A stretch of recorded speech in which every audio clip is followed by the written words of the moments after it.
मुख्य है नारायण। नारायण। द्वितीय वर्णक में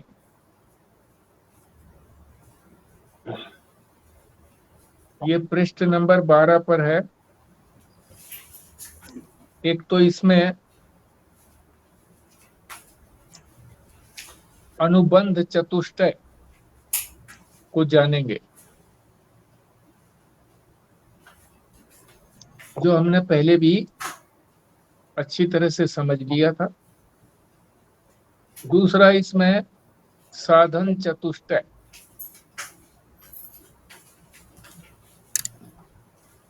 ये भी हम बहुत बार समझ चुके हैं। 2 हो गए।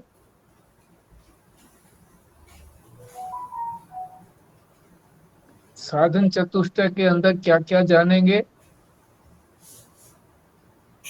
विवेक, वैराग्य, तट संपत्ति और मुमुक्षा। इसीलिए इसको 4 बोलते हैं, चतुष्टय, साधन चतुष्टय। ये साध्य तक पहुंचाने में मदद करते हैं। और उससे पहले जो अनुबंध चतुष्टय था, वो बताता है कि जिस शास्त्र को हम पढ़ने जा रहे हैं उसमें क्या 4 चीजें होनी चाहिए, और उसको पढ़ करके हमारा कोई प्रयोजन सिद्ध होगा कि नहीं होगा, और हम उसके प्राप्त करने लायक हैं या नहीं है, इत्यादि बातें।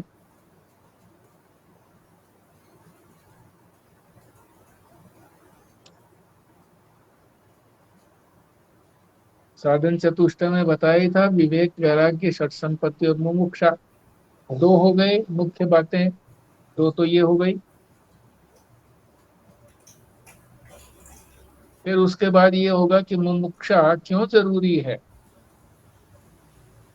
इस पर चर्चा करेंगे।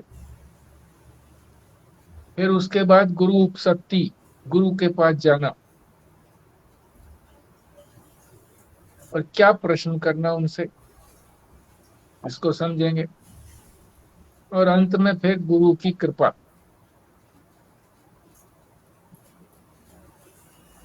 इन चीजों पर चर्चा करेंगे। अब एक एक को लेते हैं। यहाँ भी अति संक्षेप में दिए हुए हैं,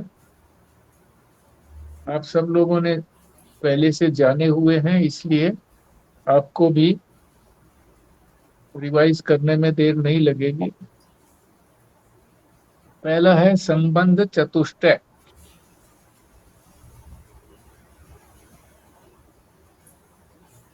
तो ये द्वितीय वर्णक है, दूसरा वर्णक है। इसमें 4 चीजें होती हैं। विषय, मतलब क्या उसके अंदर मैटर क्या है, उस ग्रंथ के अंदर क्या विषय है, क्या बताया जाएगा। दूसरा है प्रयोजन, उससे क्या प्रयोजन हल होगा, यानी क्या फल मिलेगा। तीसरा जो है, जो विषय है उसका इस प्रयोजन से क्या संबंध है, यानी वो विषय हमारे प्रयोजन को सिद्ध करता है या नहीं करता है। ये तीसरी बात हो गई, इसको कहते हैं संबंध। चौथा है अधिकारी, कि मैं जो इसको पढ़ने जा रहा हूं, मैं इसका अधिकारी हूं या नहीं हूं। ये 4 चीजें हैं, इसी को अनुबंध चतुष्टय कहते हैं।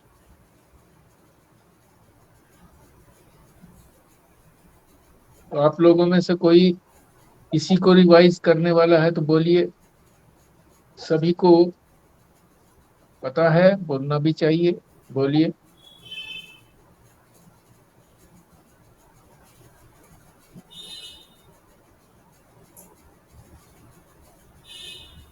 समय बड़ा कीमती होता है, देर नहीं लगानी है।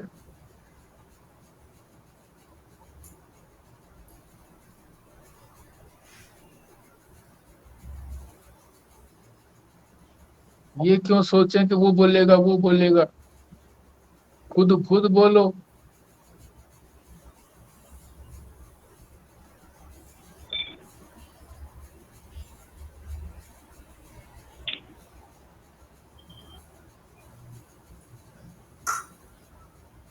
ये आपने बताया था पहले कि अधिकारी का योग्य व्यक्ति बताया था, संबंध, विषय वस्तु और ज्ञान, और विषय का बताया था, विषय का नहीं लिखा इसमें, प्रयोजन, उद्देश्य शास्त्र के अध्ययन का, अंतिम लक्ष्य। विषय का नहीं लिखा हुआ मैंने। और कोई बोले?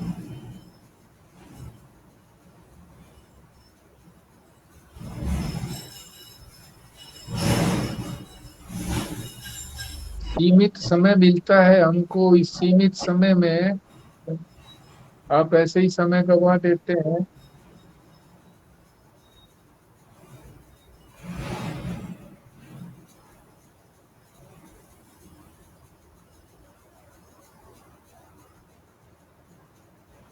कृष्णा जी, आज नया विषय है। हाँ जी। पृष्ठ नंबर 12 के ऊपर। 12 के ऊपर। हाँ जी। हाँ जी। इसमें है संबंध चतुष्टय।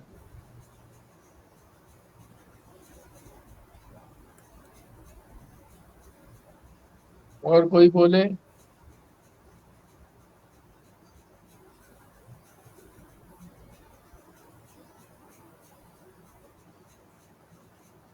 इसका मतलब कुछ भी समझ में नहीं आया है।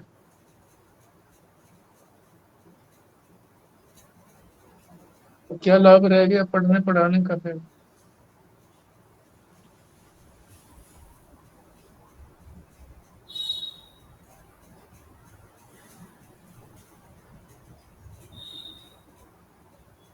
आगे पढ़ाते चले, आगे दौड़ पीछे दौड़।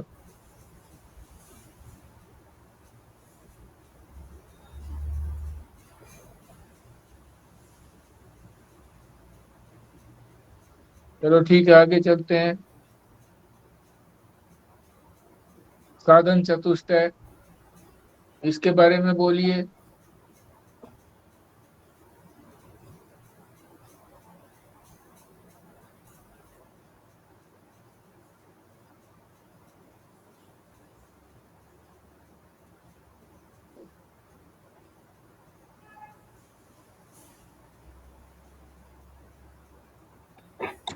विवेक, वैराग्य, षट संपत्ति, मोक्षता। मुमुक्षा। आगे मुक्ष और कोई मुमुक्षा बोले? फटाफट मुमु- बोलते चलो। मुमुक्षुता। फिर इससे जिज्ञासा पैदा होती है कि मैं कौन हूँ।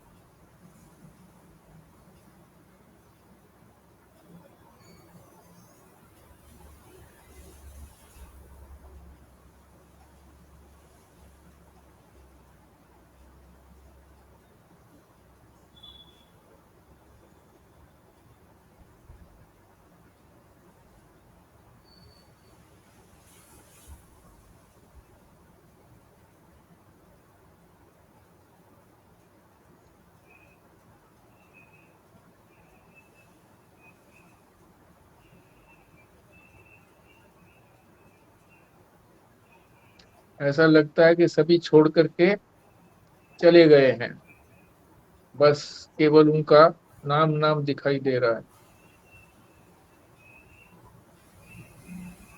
12 मिनट हो गए, अभी तक कुछ आगे बढ़े नहीं है।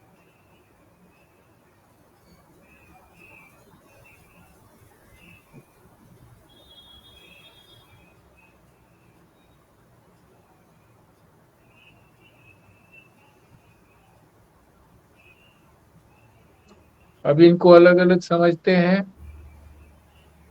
मैं तो अपना कर्तव्य पूरा कर रहा हूँ, आप चाहे करें चाहे ना करें।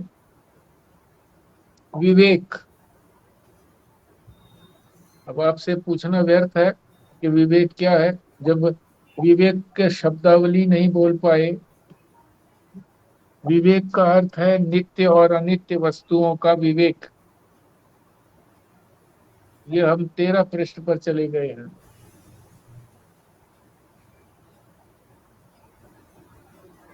संसार में दो वस्तुएं हैं,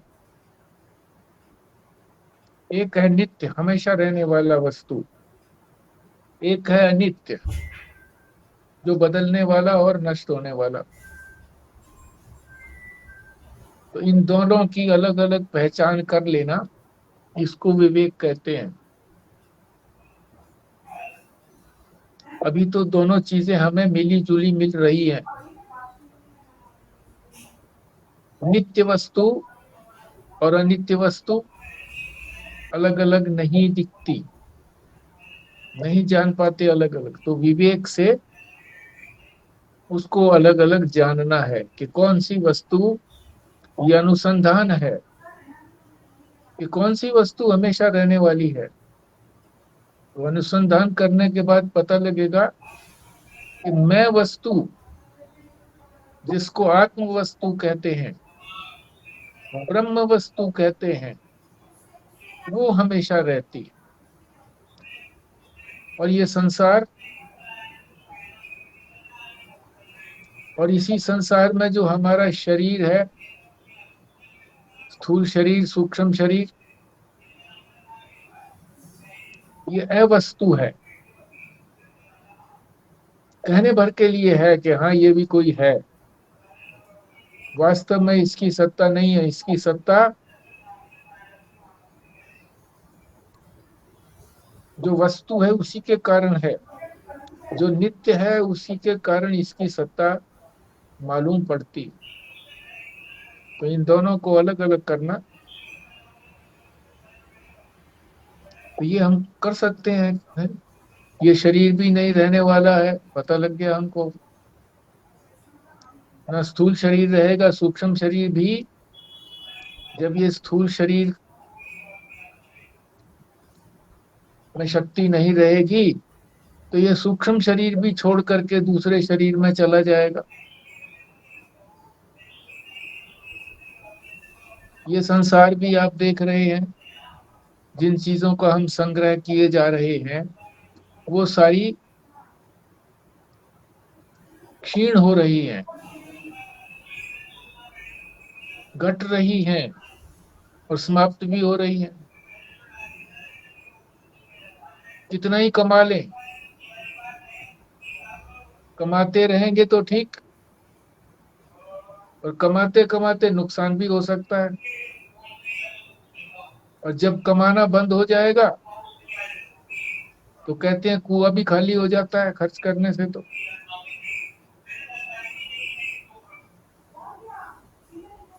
ये वस्तुएं हो गई अनित्य, जो हमेशा नहीं रहने वाली है। यानी अपने अतिरिक्त सब वस्तुएं जो भी मेरे से अन्य है वो सब अनित्य है। मोटी बात याद रखो, गंभीर बात है। मेरे से अतिरिक्त, मेरे के अंदर शरीर को भी मैं मत लगाना कि ये शरीर भी मैं हूं। अगर मैं होता तो ये शरीर क्यों छोड़ करके चला जाता। मेरा भी नहीं है ये शरीर। मेरा तो उसी को कहेंगे जो वो हमेशा मेरे साथ रहता है, मेरे आज्ञा को मानता है। तो क्या शरीर हमारी आज्ञा को मानता है? क्या बीमार नहीं होता? हम कोई बीमारी चाहते हैं तो आज्ञा नहीं मानता। सूक्ष्म शरीर भी आज्ञा नहीं मानता। इंद्रियां हमारी सारी कमजोर हो जाती हैं।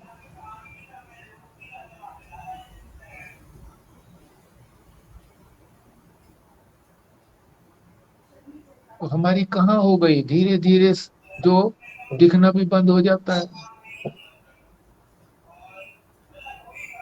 बहुत सी चीजें जिनको हम अपनी मानते थे, मैं मानते थे, वो मालूम ही नहीं पड़ती अब, है।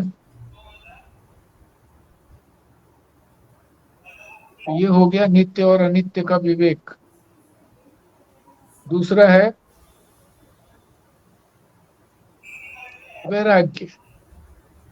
अब हमने अलग अलग तो कर लिया, मगर हमने अलग अलग करने के बाद दोनों को एक ही साथ अगर रहने दिया तो फिर मिल जाएंगे। जैसे हमने चावल में से कोकड़ू कहिए या धान का छिलका कहिए,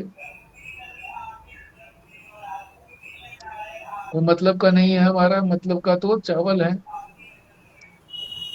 उनको हमने अलग कर लिए थाली के अंदर, और बाकी जो कोकड़ू हैं, कंकर हैं, या जो भी चीज उससे अलग है उसको अलग कर दिया।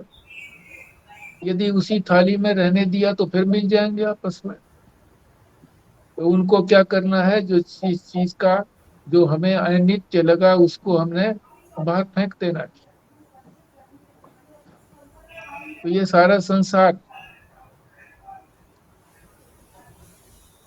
जिसको हम लौकिक कहते हैं, यही लोक, ये लोक और दूसरा लोक भी, स्वर्ग आदि जितने भी और लोक हैं सारे, वो भी उनके प्रति हमारी कोई फल प्राप्त करने की इच्छा नहीं है कि उनसे कुछ मिले। क्यों? क्षीण हो जाएंगे। हम तो ऐसी वस्तु चाहते हैं जो कभी क्षीण ही ना हो।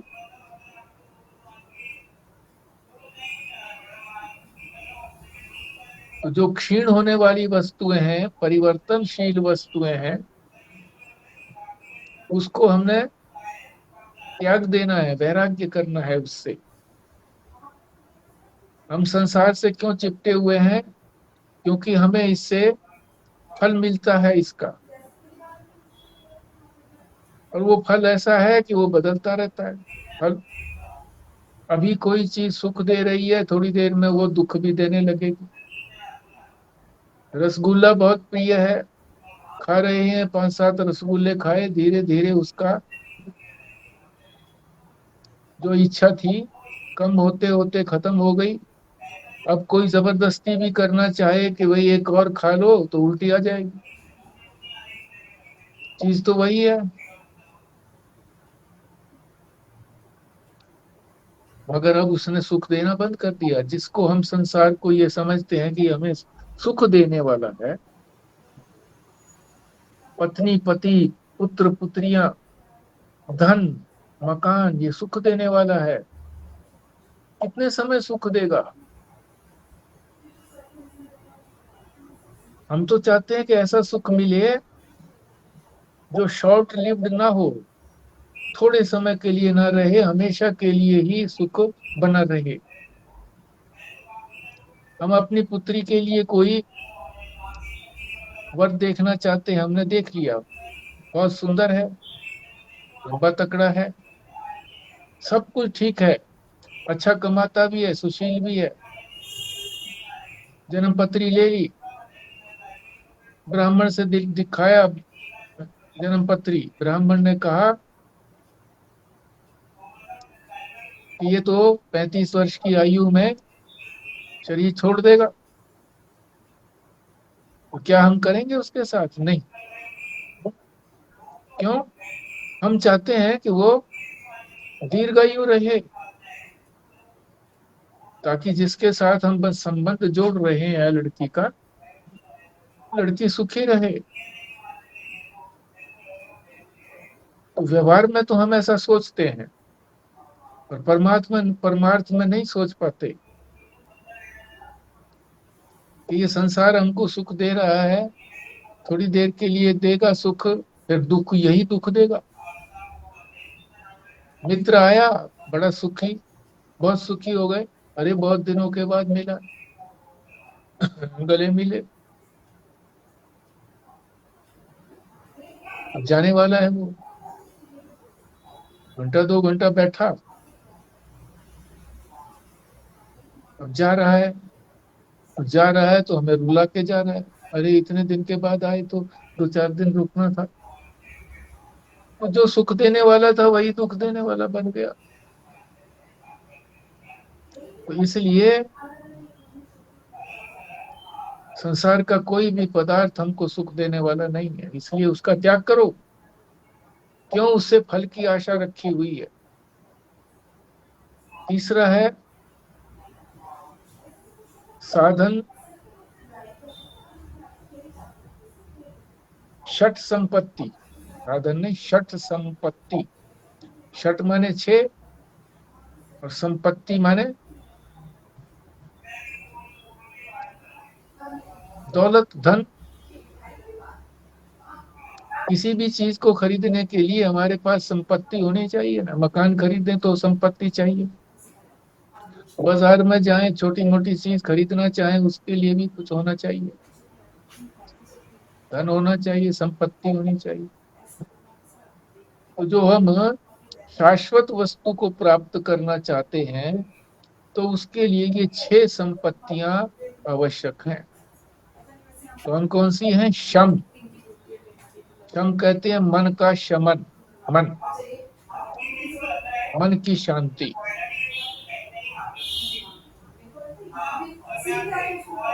तो क्या कब आएगी मन की शांति? जब इन सारे विषयों से हम अपना मन परे हटा लेंगे, क्योंकि विषय तो अनेक है, अनेक जगह हमारा मन भटकता रहेगा, शांति कहीं भी नहीं मिलेगी। ये मन तो सुनसुनिया की तरह से है, चूहे की तरह से, एक चूहे जैसा ही होता है, उसको बोलते हैं सुनसुनिया, सू सू करता है।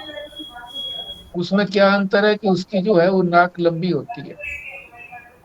हमने तो देखा है, गांव में देखा है, तो वो सू सू करता हुआ फिरता है, सूंघता हुआ फिरता है कि मेरे कोई मतलब की चीज हो तो ले ले। तो ये मन जो है ना, इसी तरह से सूंघता फिरता है कि उससे मुझे सुख मिले, उससे मुझे सुख मिले, कहीं भी सुख नहीं मिलता।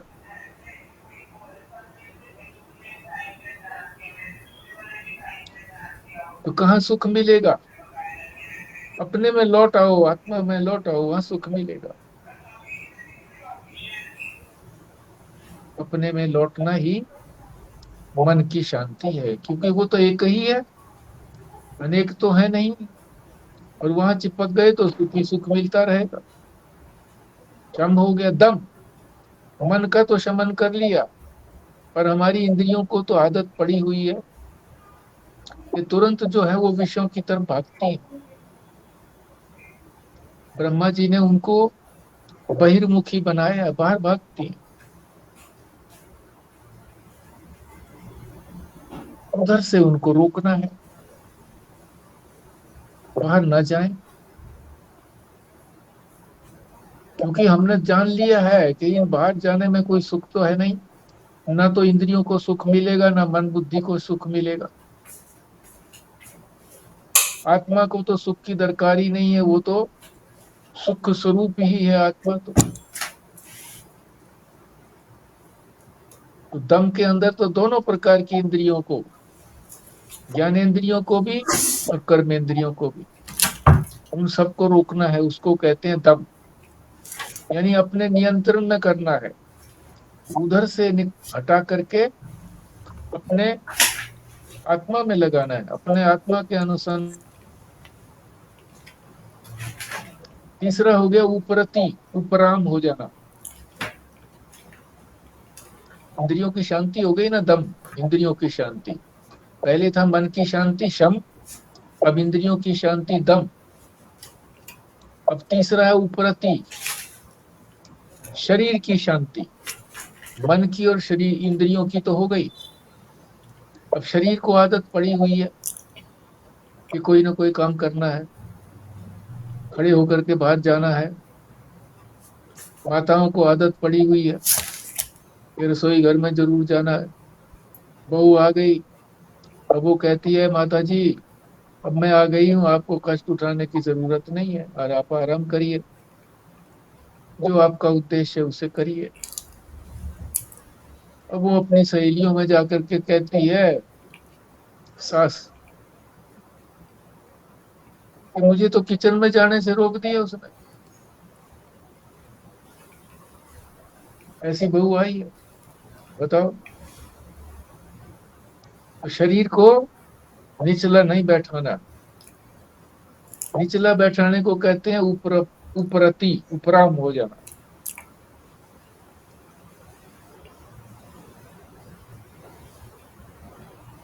यानी कोई भी व्यवहार नहीं करना। आप कहेंगे जी व्यवहार के बिना काम नहीं चलता। अब तो हम व्यवहार को जप्फी पाते हैं। ये तो मैं कर लूंगा, ये तो तेरे से होगा नहीं। बच्चे को कहते हैं ये तो तेरे से होगा नहीं, ये मैं कर लूंगा। अरे बच्चे को तो मैं संभाल लूंगा, तुम अपनी नौकरी करो। क्यों? शरीर जो है ना वो निचला नहीं बैठता। व्यवहार को विराम लगा देना, व्यवहार से क्या लेना देना है। 60 70 80 साल तक जो है वह व्यवहार ही तो किया है। क्या प्राप्त किया, क्या खटा? दो पैसे, 2 पैसे आगे बैंक बैलेंस हो गया, गर्दीज हो गई, मकान अपना बन गया,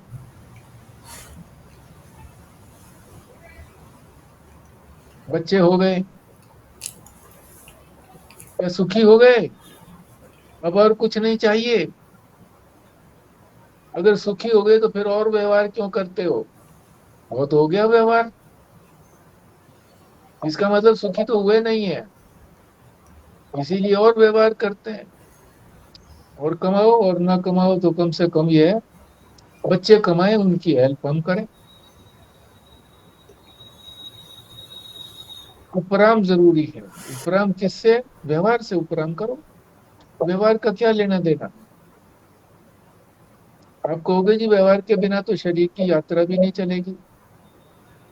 शरीर की यात्रा के लिए क्या चाहिए? भोजन, वस्त्र और मकान। वो है ही आपके पास।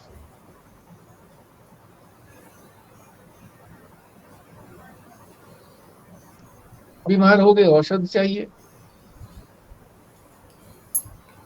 तो हर समय तो भोजन चाहिए नहीं। भूख लगेगी, उसके लिए आपको कोई परिश्रम तो करना नहीं है। भूख लगी, खाना खा लिया, नहीं लगी मत खाओ। वस्त्र बदलने हैं बदल लो, हर समय थोड़ी बदलते रहेंगे। जरूरत हुई तो बदल ली, स्नान आदि करके शुद्ध वस्त्र पहन लिए। मकान है ही है, अब उसके लिए कोई प्रयत्न नहीं करना पड़ता। मन मानता नहीं।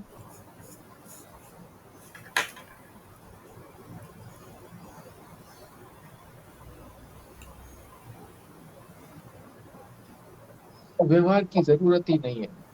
जो चर इस शरीर को चाहिए यात्रा के लिए, वो परमात्मा ने ऑटो बिल्ट किया हुआ है। इसके अंदर अपने आप ही भूख भी लगाता है वो,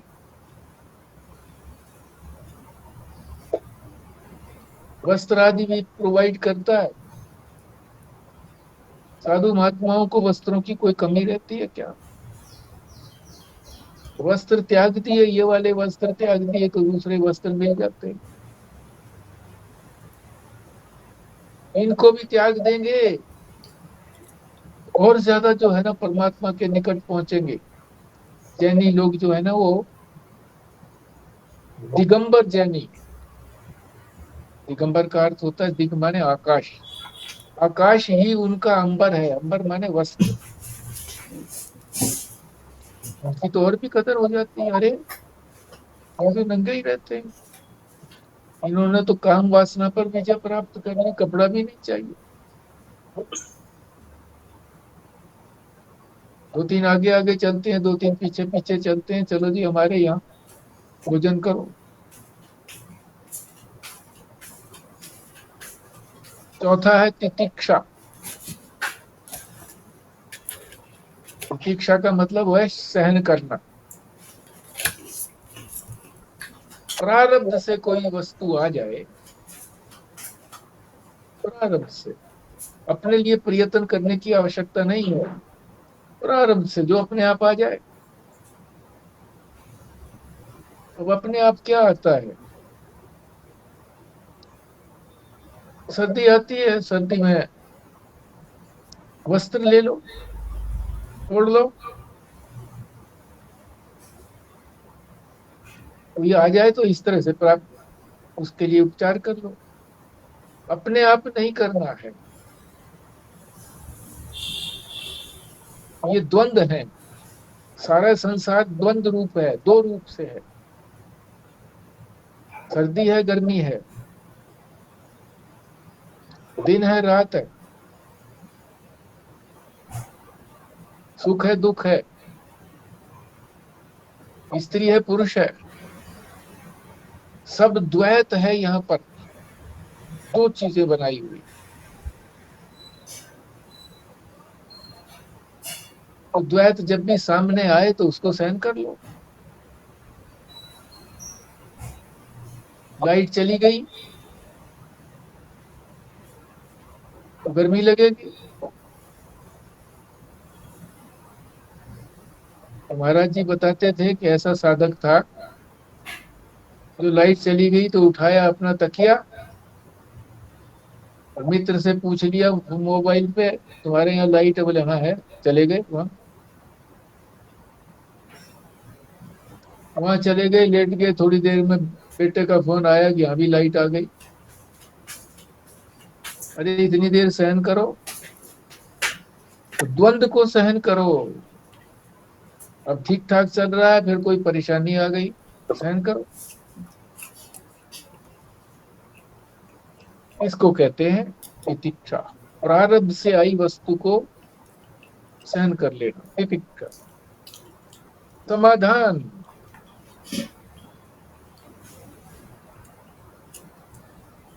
अब संसार से तो मन उब गया था, वैराग्य से ही। अब किधर लग रहा है मन? परमात्मा में, उसमें एकाग्र हो जाओ, मन की एकाग्रता वहीं लगाओ, संसार में जाने की जरूरत ही नहीं। उधर मन को एकाग्र कर लो, बस उसी में लगे रहो।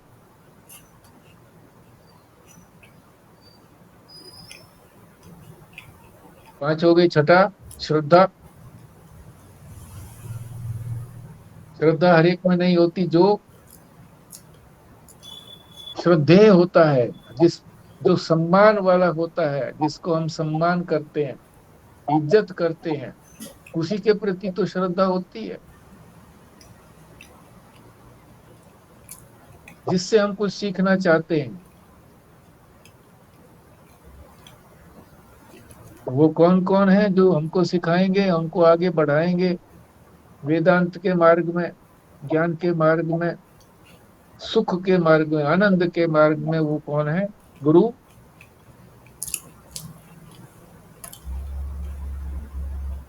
वेदांत वाक्य, वेद कहो, उपनिषद कहो, गीता कहो, रामायण कहो, महाभारत कहो, ये सारे जो है ना, जो भी ग्रंथ हैं,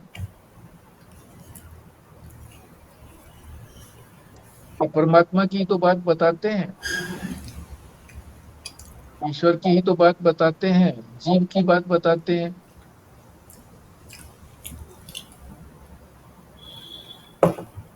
और ईश्वर की बात लगा लो, ईश्वर, गुरु, वेदांत वाक्य और ईश्वर, इन्हीं में श्रद्धा रखो। तो ये 6 हो गए। इसी को कहा है षटक।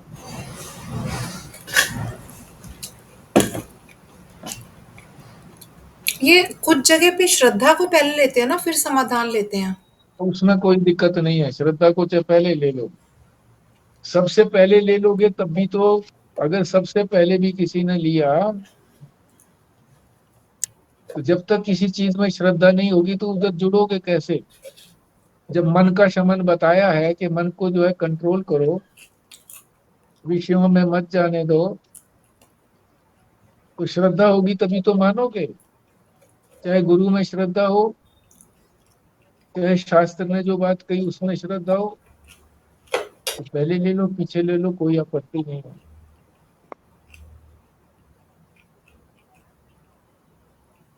तो ये 3 चीजें हो गई ना, विवेक, वैराग्य, षट संपत्ति। चौथी हो गई मुमुक्षा, मुमुक्षा का अर्थ है मुक्त होने की इच्छा, मुक्त होना चाहता है। अब मुक्त कौन होना चाहेगा? जो बंधन महसूस करता है उसी को, वही मुक्त होना चाहेगा। जो जेल में पड़ा है वही तो चाहेगा कि मेरे मेरे का जेल से छुटकारा मिले, बंधन से मुक्ति मिले, उसकी चाहत होगी। जो पहले ही बाहर है, अपने घर पर है, आराम से है, तो कोई मुक्त थोड़ी होना चाहेगा। इसी तरह से बंधन तो हम सब महसूस करते हैं। क्यों महसूस करते हैं? जो करना चाहते हैं कर नहीं पाते, जो जानना चाहते हैं वो जान नहीं पाते, जो प्राप्त करना चाहते हैं वो प्राप्त नहीं कर पाते।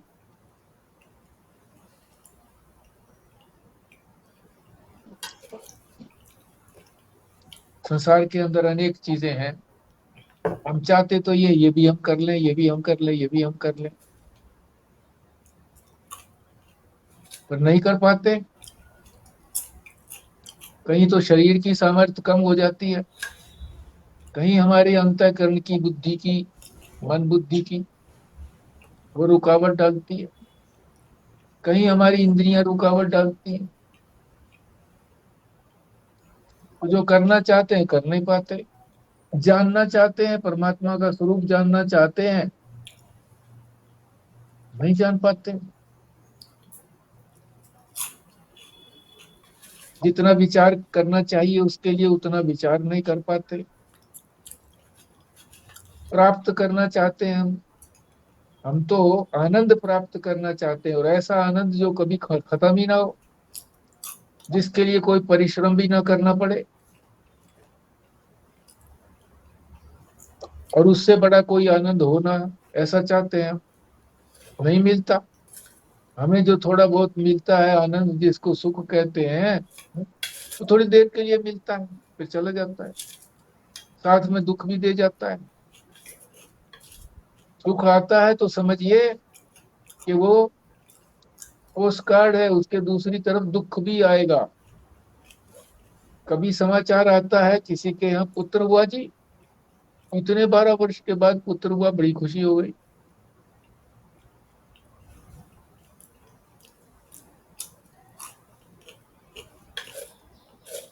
और वो दूसरी तरफ उसके ये भी लिखा होता है कि कष्ट तो आते हैं, बीमारियां आती हैं और आती हैं भाई, जो कुछ हम चाहते थे उसके लिए वो हो नहीं पाता, और अंत में वो भी चला जाता है या हम छोड़ के चले जाते हैं। तो वास्तव में मुमुक्षा जो है ना, इस बंधन से छूटने उतना चाहते नहीं है लोग। अगर चाहे, किसी भी चीज को चाहत हो हमारी, तो हम उधर ही लगे ना। जिस चीजों से हमको सुख मिला नहीं है, जैसा सुख हम चाहते थे कि ये धन प्राप्त करेंगे तो हमको ऐसा सुख मिलेगा, मिला नहीं, सारा जीवन उसी में लगा दिया, ऐसा सुख मिला नहीं हमको। बीच बीच में झटके लगते रहे।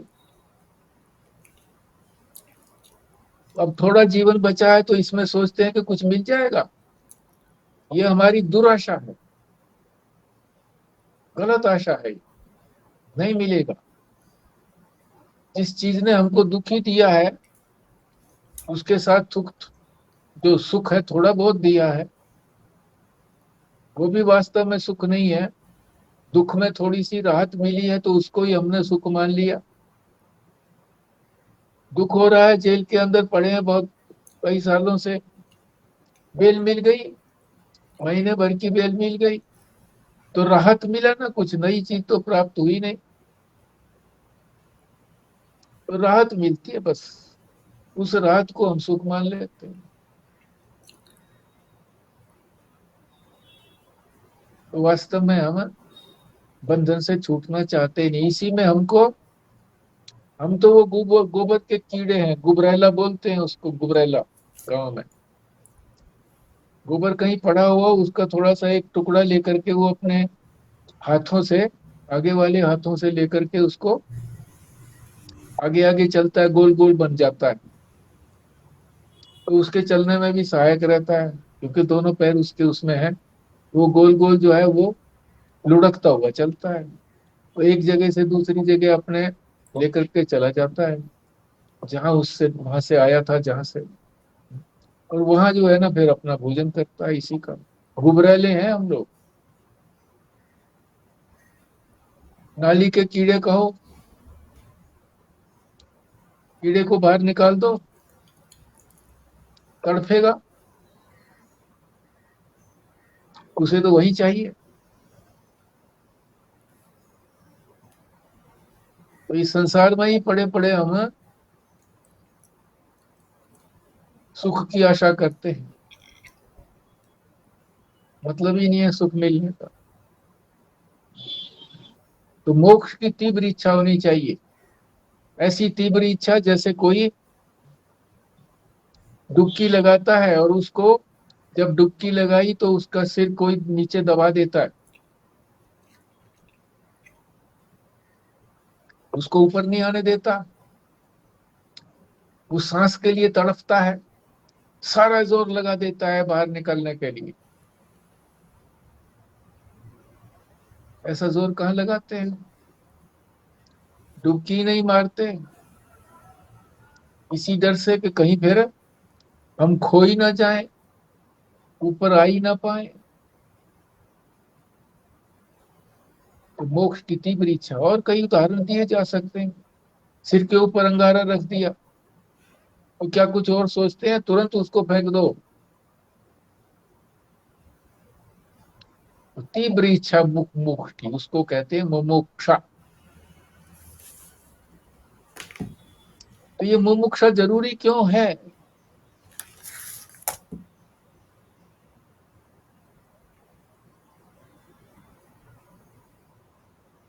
इसलिए है, कई महापुरुष जो हैं,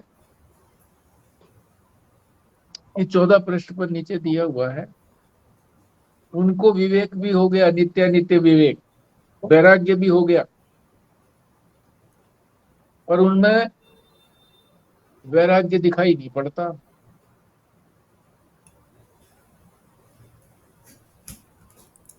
क्यों? कि उनको इस लोक के अंदर भी सुख प्राप्त करने की और दूसरे स्वर्ग आदि लोक में भी सुख प्राप्त करने की के प्रति वैराग्य नहीं है। वैराग्य कहता हो गया, पर वैराग्य तो है नहीं उनसे।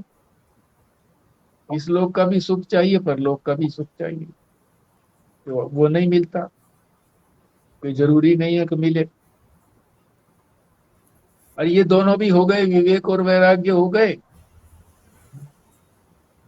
तो भी कई ऋषियों को हम देखते हैं बड़ा क्रोध करते हैं।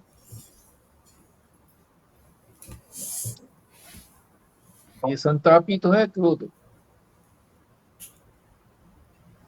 इस संताप को दूर करने के लिए शम दम आदि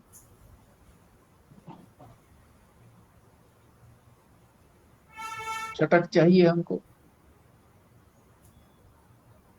वो भी जरूरी है। और ये भी हो गए, मान लीजिए नित्यानित्य विवेक भी हो गया, और ना ही संसार का सुख चाहिए, ना स्वर्ग आदि का सुख चाहिए, और शम दम आदि भी हो गए, फिर भी वो भक्ति की उपासना करने लगते हैं, भक्ति करने लगते हैं। अरे ज्ञान के मार्ग में बढ़ रहे थे, भक्ति के लिए तो इतने वैराग्य की भी आवश्यकता नहीं है, मन को रोकने की भी आवश्यकता नहीं है। परमात्मा में मन लगाना होता है, ईश्वर में, इष्ट में मन लगाना होता है।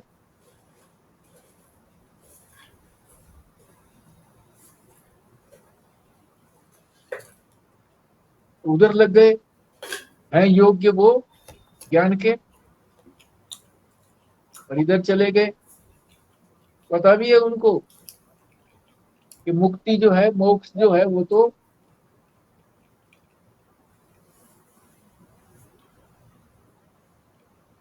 जब तक हमारे अंदर मुक्ति की इच्छा नहीं होगी,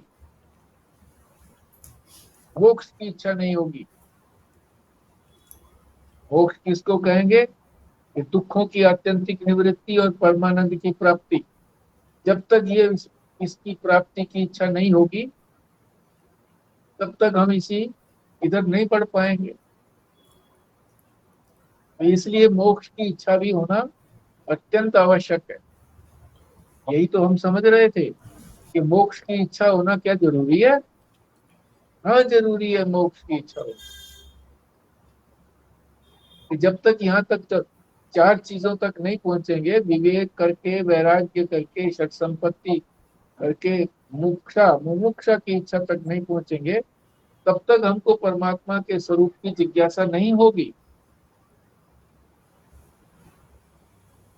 तो ये मोक्ष की इच्छा भी जरूरी है। आगे चलते हैं। अब इच्छा हो गई मोक्ष की, संसार भी छोड़ दिया, चयन भी करने लगे, षट संपत्ति भी हमने प्राप्त कर ली है। अब क्या करें? गुरु के पास जाओ।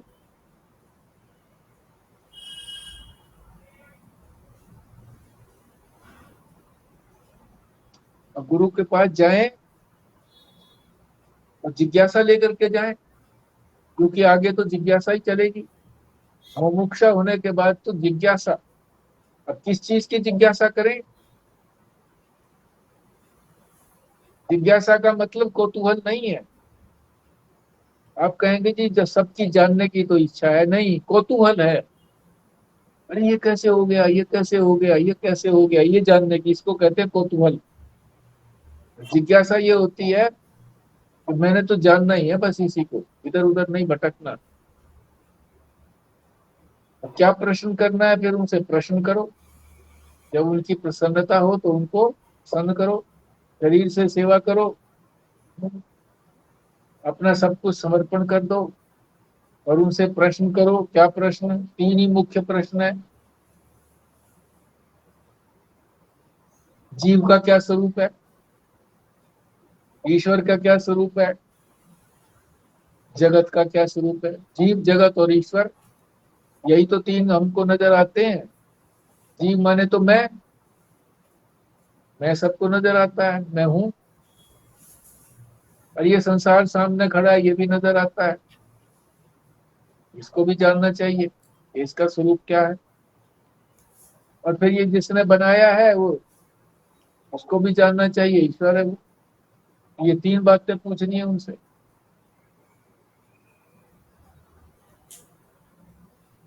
ये जिज्ञासा हुई।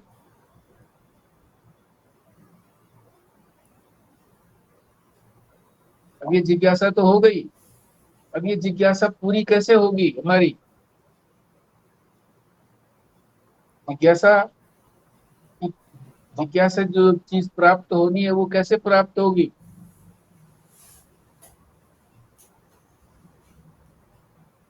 तो कर्म से तो प्राप्त होगी नहीं, क्योंकि कर्म से तो हमने देख लिया कि कितना कर्म किया हमने। पैदा होने के बाद से, जब से संभाला है अपने आप को, स्कूल में गए, ये भी कर्म है। आगे जहां तक गृहस्थी आई है, ये सब जगह कर्म ही तो करते रहे। और कर्म से जो प्राप्त हुआ उसकी हमने परीक्षा करके देख ली कि वो तो हमेशा रहने वाला नहीं है। तो परीक्षा करके फिर जो बुद्धिमान है वो क्या करता है कि संन्यास धारण कर लेता है कि अब कोई व्यवहार नहीं होगा, अब पिछला जीवन मेरा चला गया, अब अगला जीवन है। पिछले संसार को तो मैंने जला दिया है, अब ना कोई मेरा भाई भतीजा है, ना कोई मेरा मकान धन, कुछ नहीं है। नाम भी मेरा अब बदल गया है। वस्त्र भी जो है वो अग्नि अग्नि जैसे, अग्नि की रंग जैसे भगवा वस्त्र धारण कर लिए। अब उसको बिल्कुल भूल जाना पिछले वाले जन्म को, पिछले वाले उसको, दूसरा जन्म हो गया है। संन्यास जो है ये दूसरा जन्म है। तो संन्यास ले।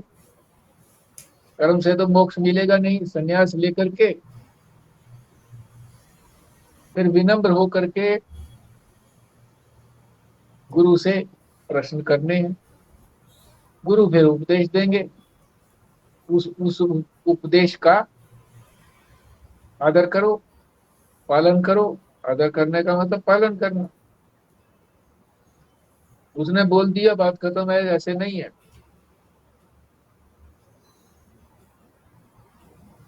तुम छठे नहीं है, उसको अपने में लागू करो।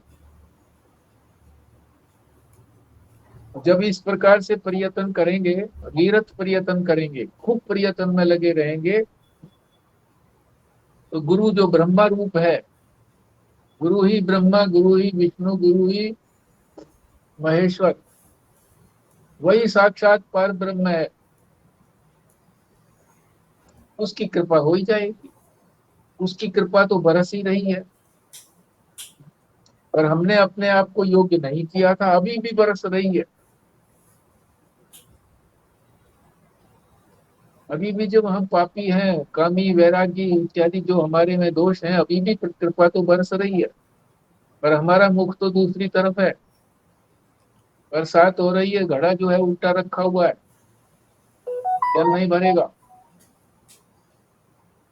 अब जब योग्य बना लिया अपने आप को, उधर परिश्रम कर रहे हैं, तो परमात्मा कृपा करेंगे ही करेंगे।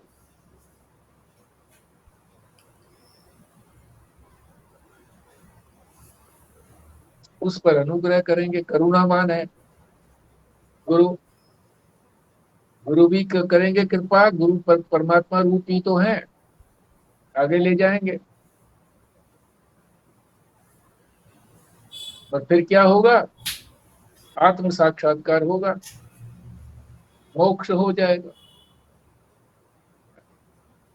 ये बात निश्चित है, शास्त्र कहता है निश्चित है, क्योंकि शास्त्र प्रमाणिक है, गलत बात कभी नहीं कहता। तो उसमें श्रद्धा रख करके उसको मानो। तो ये हमारा द्वितीय वर्णक भी समाप्त हुआ। अब आप इसमें कोई चर्चा करिए।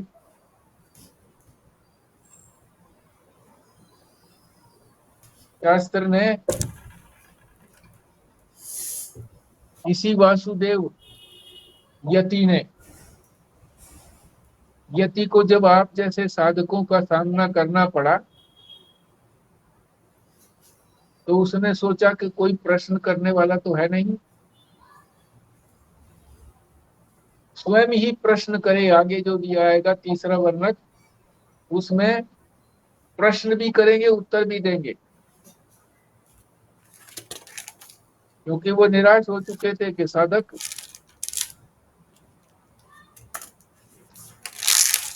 प्रश्न ही नहीं करते हैं। तो स्वयं प्रश्न करने लगे और उसी का उत्तर देने लगे। ये तीसरे वर्णक में आएगा, आप लोगों की समस्या हल हो जाएगी। पर वो तो कल से होगा, पर अभी तो 5 मिनट बचे हैं, इसको तो प्रयोग में ले आओ। हाँ जी।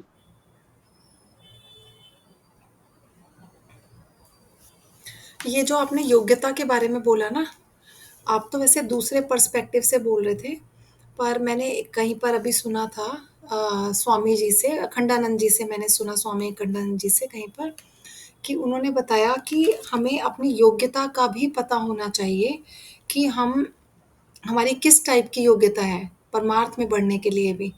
उन्होंने कहा कि जैसे उन्होंने एक छोटा-सा उदाहरण देके समझाया कि एक जुआरी था और उसने बहुत ज़्यादा जुआ खेल के बहुत सारा पैसा कमाया। फिर वो जुआ घर बनाने लग गया बहुत सारे। फिर बहुत दिन तक जब वो बनाता रहा तो उस एक दिन उसकी किसी संत से मुलाकात हुई, तो वो उससे प्रभावित हुआ। तो संत ने उसको बोला कि "तू ध्यान में क्यों नहीं बैठता? तू ईश्वर की तरफ क्यों नहीं लगता? थोड़ी देर तू ध्यान में बैठ।" तो क्योंकि उसकी संत में श्रद्धा थी, तो वो बैठा तो, पर उसने तुरंत ही रियलाइज़ कर लिया कि उससे तो बैठा ही नहीं जा रहा वहाँ पर। तो उसने कहना मान के काफ़ी कोशिश की, पर वो ध्यान में और उपासना में और जप में, इसमें अपना टाइम नहीं लगा पाया। फिर वो जब संत के पास गया तो उन्होंने उसको कहा कि तू ऐसा कर, तू जुआ घर मत बनवा, अब तू मंदिर बनवाना शुरू कर दे। तो उसने बड़ी हंसी खुशी वो सब काम करने शुरू किए और बहुत सारे उसने फिर मंदिर बनवाए। तो स्वामी जी ने इस बात से ये कहा कि हमें ये देखना चाहिए कि हम कर्म प्रधान हैं या फिर हम भक्ति प्रधान हैं या फिर ज्ञान प्रधान है। उसी के हिसाब से अपनी योग्यता डिसाइड करके हमें आगे का रास्ता तय करना चाहिए। तो ये मेरे को योग्यता से ध्यान आ रहा था। ये बल्कि इससे और स्पष्ट होता था कि जो जिनकी बुद्धि ज्यादा चलती थी तो उनको कहते थे ज्ञान में जाने का है। जो तर्क करने में, विचार करने में जो निपुण होते थे उनको कहते थे भी ज्ञान मार्ग में प्रवेश करें। जो भाव प्रधान होते थे उनको जो है उस पे अपना भक्ति के मार्ग पे लगाने की बात करते थे करके। और जो कर्म की बात करते थे कि ये काम करना है तो उनके लिए कर्म की सेवा की बात करते थे कि सेवा करें। ये 3 प्रकार के जैसे जो भी जिज्ञासु आते थे, साधक आते थे, तो इस भाव से, इस प्रकार से उनकी रुचि के अनुसार रास्ता पकड़ा देते थे।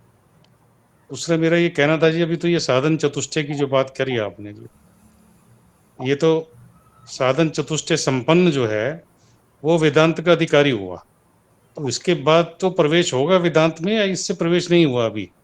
उसके बाद श्रवण मनन निध्यासन इसके बाद होगा मुमुक्षु के बाद? बिल्कुल इसी के बाद ही होगा।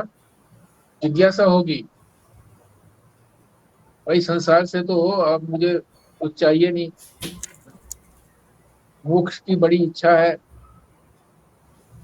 अब इसके लिए क्या करना पड़ेगा? जिज्ञासा, परमात्मा के स्वरूप के जानने की इच्छा, उसको जिज्ञासा बोलते हैं। अभी तक तो करने कराने की बात आई थी, अब यहाँ जिज्ञासा हो गई जानने की। यहाँ से ज्ञान मार्ग शुरू होता है। विवेक भी तो श्रवण से ही आएगा ना, जब स्टार्ट किया तो विवेक, बिना श्रवण के विवेक नहीं आएगा। हाँ हाँ, वो तो फिर ठीक है। अब श्रवण मनन निध्यासन, ये जो 3 उपाय हैं, ये अंतरंग साधन है। और ये जो थे साधन चतुष्टय, ये बहिरंग साधन थे।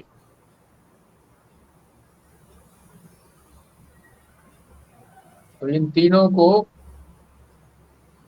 जब इधर पढ़ेंगे, जिज्ञासा होगी जानने की, सारे संसार को जानने की जिज्ञासा नहीं, एक को ही जानने की जिज्ञासा, कि एक को जान लिया तो सबको जान लिया।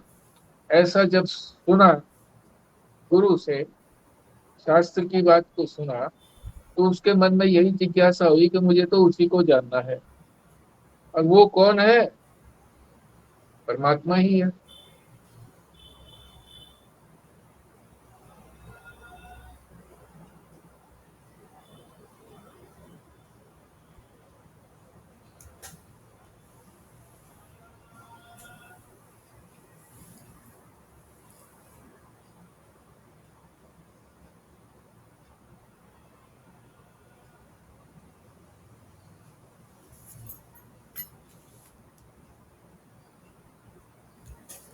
मैं शांति पाठ करूं फिर? करिए। ॐ पूर्णमदः पूर्णमिदं पूर्णात् पूर्णमुदच्यते पूर्णस्य पूर्णमादाय पूर्णमेवावशिष्यते। ॐ शान्तिः शान्तिः शान्तिः। नारायण। नारायण नारायण।